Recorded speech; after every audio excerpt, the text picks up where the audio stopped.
Dalawang sundalo ang namatay sa gitna ng operasyon ng militar laban sa Maute Terrorist Group sa Butiglano del Sur. Mahigit 1,000 residente ang lumikas dahil sa gulo. Makibalita tayo kay Sheila Vergara Rubio.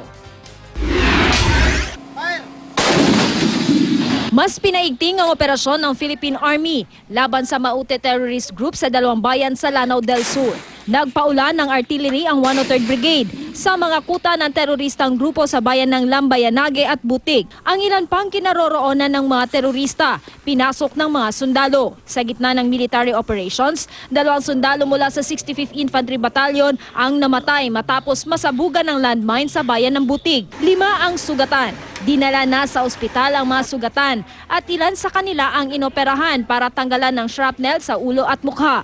Sa ngayon, patuloy ang mga airstrike at ground offensive ng militar laban sa Maute Group. Apektado naman ng gulo ang nasa mahigit 1,000 residente.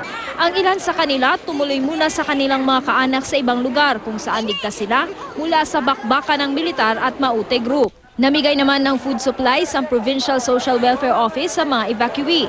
Bukod dyan, nagsagawa rin ng medical mission para sa mga nagkakasakit na evacuees dahil sa naturang gulo sa lugar. Problema rin ng ilang bata kung makakapasok sila sa klase ngayong pasukan.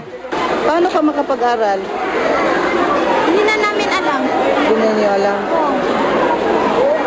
Pero nag-enroll na kayo? Hindi pa. Hindi pa?